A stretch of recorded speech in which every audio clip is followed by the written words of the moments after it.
Hi, I'm Holly Mannion, developer of the Smart Meter Shield, and today we have a special guest, Dr. Kerry Crofton. She is the author of Wireless Radiation Rescue, and today she's going to tell us about both wired and wireless radiation. Welcome, Kerry. Thank you so much, Holly. I'm really delighted to be here, and I welcome any opportunity to tell people about the wireless radiation and wired devices and the concerns that we should have if we want to protect our health, particularly in this digital age. I got into this because I was very concerned about the effects on my children at their school. Initially, I was concerned because of the high voltage power lines, and I knew about the evidence of the proximity from the power lines and the increase in the incidence of childhood leukemia. But I discovered when I was researching this that the wireless radiation from the Wi-Fi in the schools and also from a local cell tower antenna were probably harming the children more than the high voltage power lines. And a real concern was all of these effects accumulate. So I got in touch with the top leading authorities in the world who were very generous. This was several years ago, and many of them were working in isolation. Not too many people wanted to hear this message, so they were very generous with their research, their recommendations. So I put these together into a risk reduction plan for my family. And I went through all the evidence, I went through all the exposures, and I went through all the remediation. I learned how to test for the wired exposures with a Gauss meter and the wireless exposures with a radio frequency meter. I had these, I call them the Ghostbusters, come into our house, and they measured the cordless phone, the wireless network, and it was really a wake-up call. It's what I call my wireless wake-up call. And you know, I realized recently I never stopped there. Having reduced the exposures for my family and having really, I think, boosted their health and their longevity tremendously by this risk reduction plan. Being a health educator and having a background in health education, I put this plan together for others and put this into the book. Initially it was called Radiation Rescue, and then I came out with a new edition, and it's now Wireless Radiation Rescue. And this book has the same information, the research, it has a survey, and it has a risk reduction plan that goes through every one of these wired and wireless devices. And the essential message is you can use this technology. You can be connected in this digital age in a much healthier, safer way. So the three things that I want people to know is, first of all, there is clear evidence of harm. I'm sure you've heard this, Holly, working in this issue, which is so important about smart meters. There's so much controversy. There's lots of people that call us fear-mongers.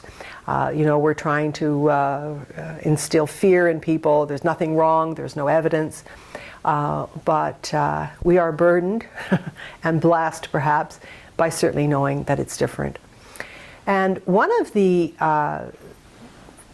studies that I found was really part of this wake-up call was seeing how the radiation, this is from a cell phone, and you can see how the radiation penetrates the human skull. This is in an adult with a thicker skull. When we're younger, the skull is thinner, the brain is more aqueous, and the radiation penetrates further. This is in a 10-year-old. And you can see how far the radiation penetrates in a 5-year-old. Dr. Leif Salford, a neurologist in Sweden at the Karolinska Institute, has shown that when you use a cell phone, and you hold it up against your head, your ear, the radiation penetrates through the ear canal and into the brain, and this causes leakage of the brain's protective blood-brain barrier. Now remember, with this wireless radiation, you can't see it.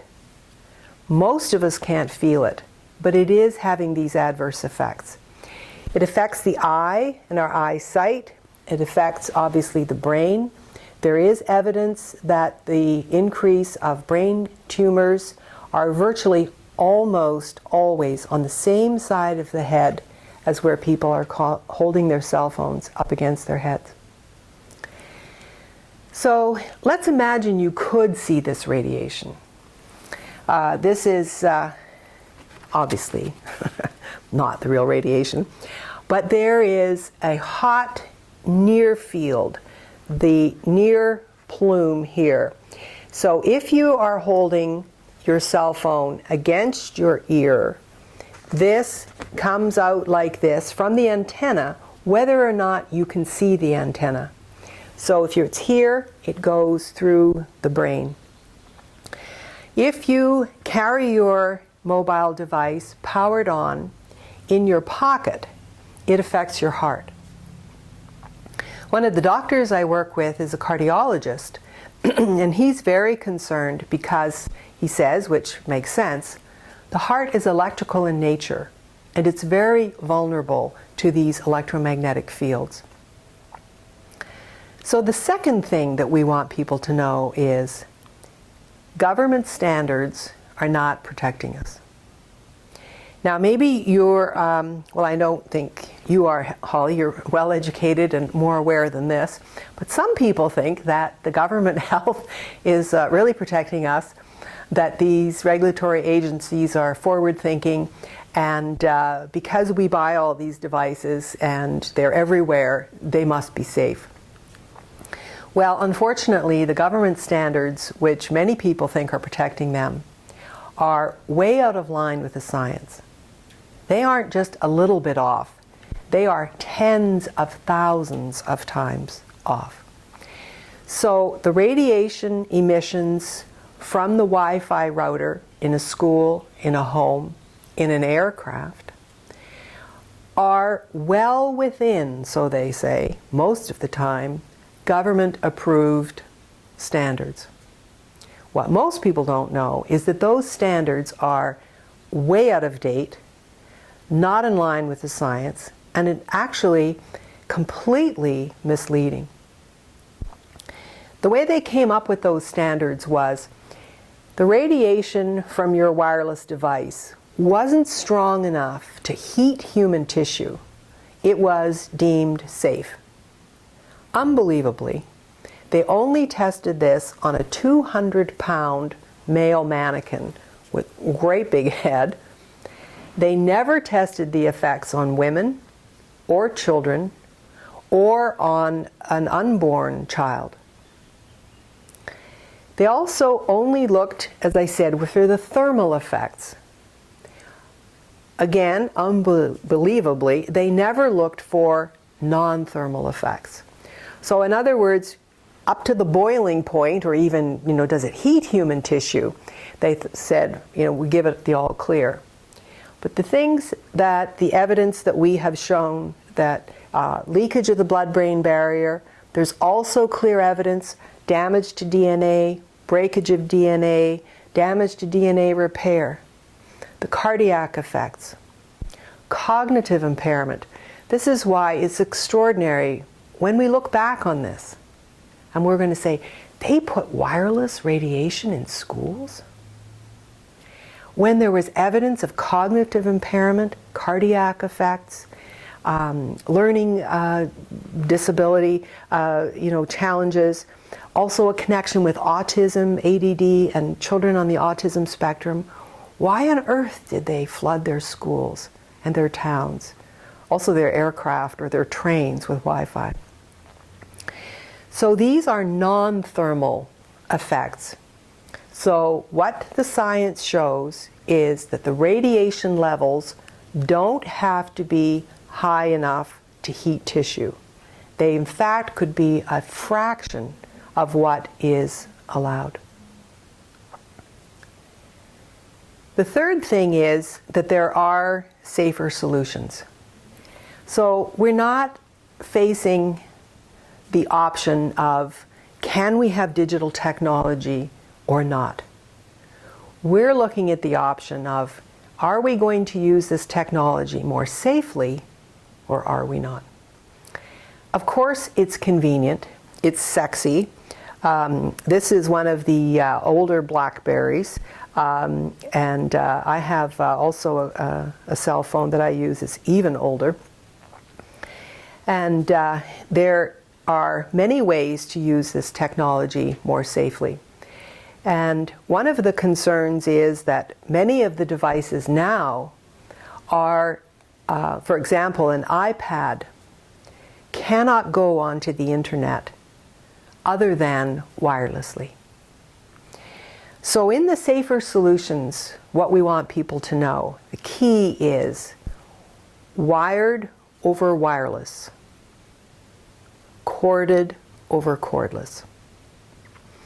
So let's take a look at I have here one of the meters. So this is a small radio frequency meter, and it measures the wireless radiation, these digital pulsed waves. When you talk to people about this issue, often they say, after they've said, everything gives you cancer, so what's the point? Or you're just trying to depress me. When I was at this health show recently in Los Angeles, and I was there, I was doing a book signing, had lots of copies of Wireless Radiation Rescue, and I had this sign that I was showing you with the skull penetration. And it was very interesting watching people kind of walk by and sort of, like, what are you selling? And so sometimes people just look at the sign and they just keep walking. They don't want to know. But when I had the meters there and I offered to test people's cell phones, well, then they were interested. And as soon as they heard the buzz from the radiation, and you could show them that when you hold this up against your ear, the radiation is very high. But when you get it even this far away, it drops dramatically. So one of the things I encourage people to do is have a small meter to test. This tests this digital pulsed wave. And remember, these are very different than the Earth's natural electromagnetic fields.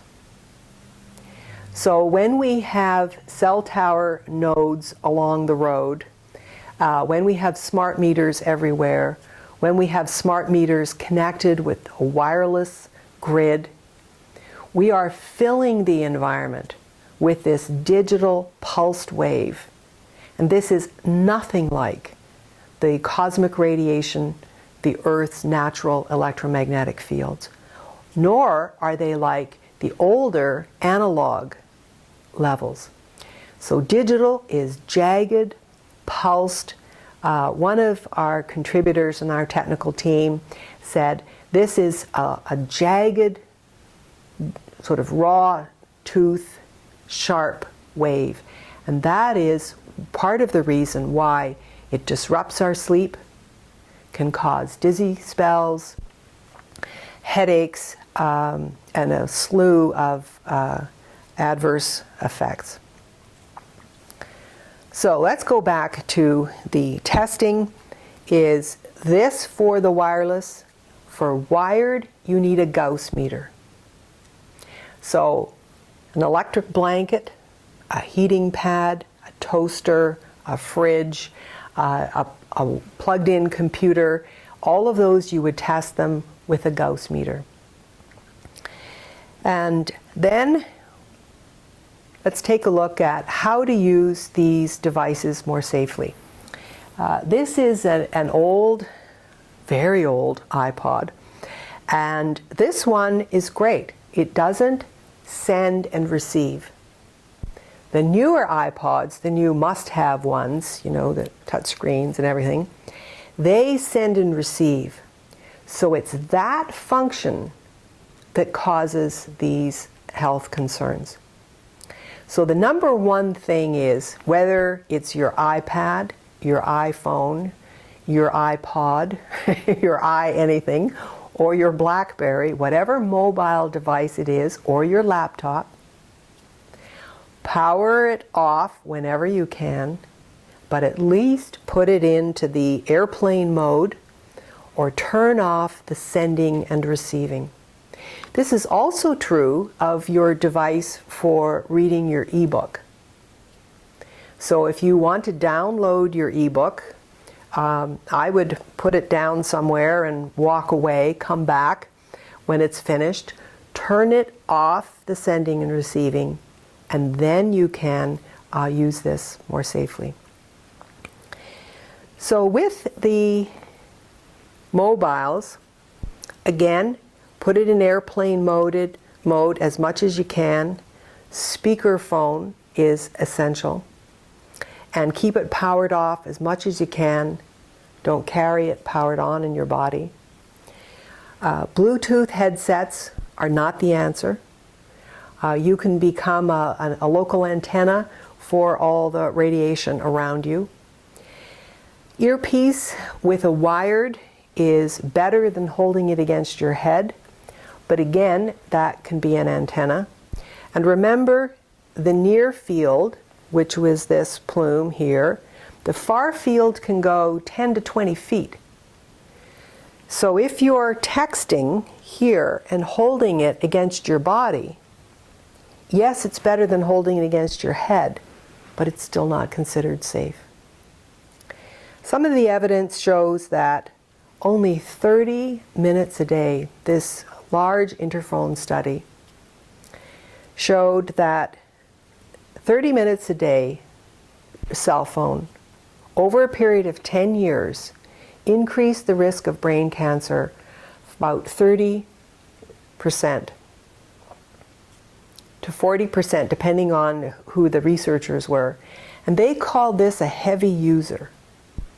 Well, how many people do you know now in the real estate business, lawyers, teachers, teenagers, anybody really, who are using their phones more than 30 minutes a day? So when we have our children in a Wi-Fi classroom, they're being exposed all day. The Wi-Fi isn't as strong as what's coming from the mobile phone, but it's still the same frequencies. And you can have really high levels, depending where in the classroom the router is located. So we want our kids to have all the technological advantages. This is the digital age. And we want them to be tech savvy. But we also want them to be healthy. And so if we use an Ethernet cable, so that means the radiation goes through the cable, not through the air, not through the brain, not through the body. So the essential message is not to be fearful, but to be really alert and mindful. Not to be too overwhelmed, but to realize that every time you reduce an exposure and every time you choose a safer tech solution, as we lay out in our book, Wireless Radiation Rescue, you've done tremendous things to protect your health and your families. I try not to overwhelm people with too much information. Maybe I already have, but I have to mention a couple of devices. And one is the cordless phone. When I go in and do a testing of somebody's house with my meter, or when I stay at someone's place, I'm a kind of a questionable house guest because I go around with my meter, and I do this in hotels. And as soon as you unplug the new cordless phones, the levels drop dramatically. So I invite your viewers, Holly, if they're at all inspired, I'm not asking them to believe this, I'm inviting them to test this out. unplug your wireless router, unplug your cordless phones. Unless you have the old-fashioned analog ones, the 900 megahertz, they only radiate when you're talking them. All the new ones, 2.4, 5.8, 6.0, oh, they're so convenient. The base of them, one of our researchers said, it's like having a little cell tower antenna in your home. This also goes, unfortunately, for baby monitors. And so I know you love that little being.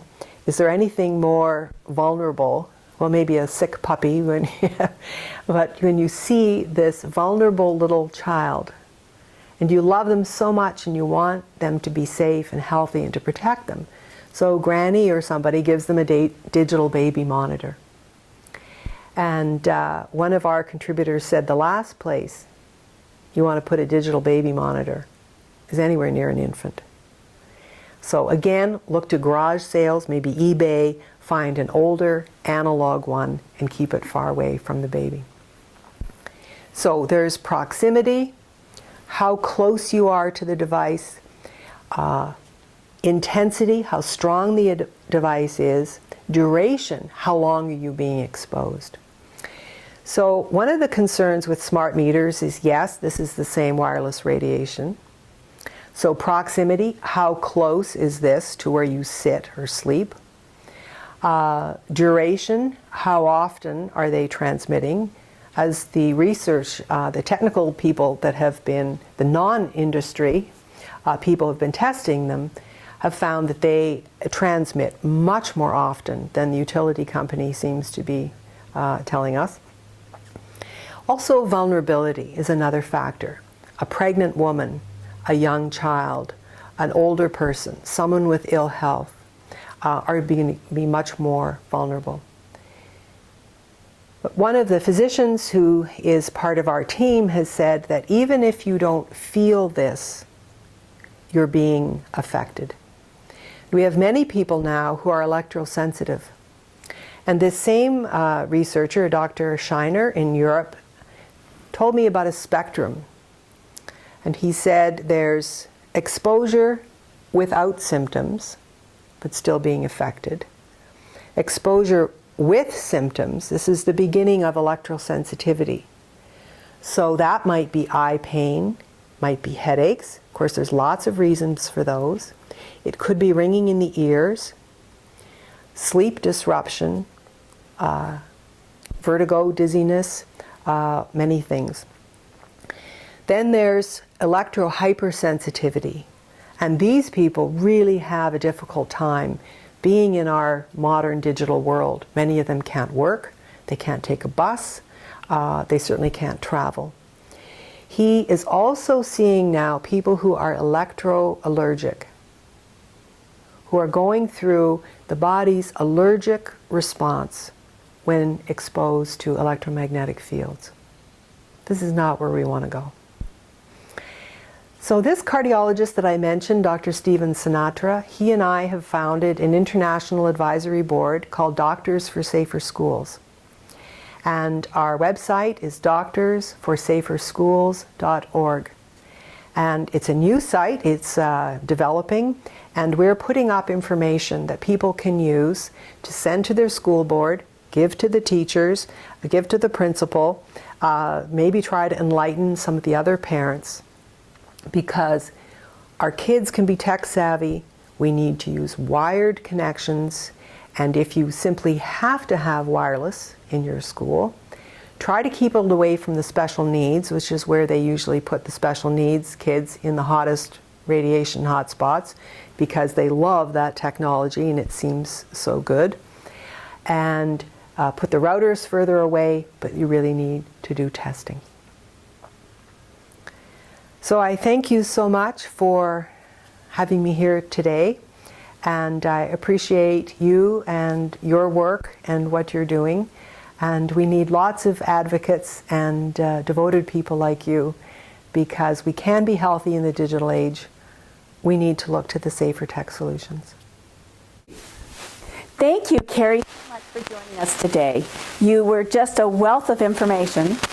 And I encourage everyone to get your own copy of Wireless Radiation Rescue, Kerry's book.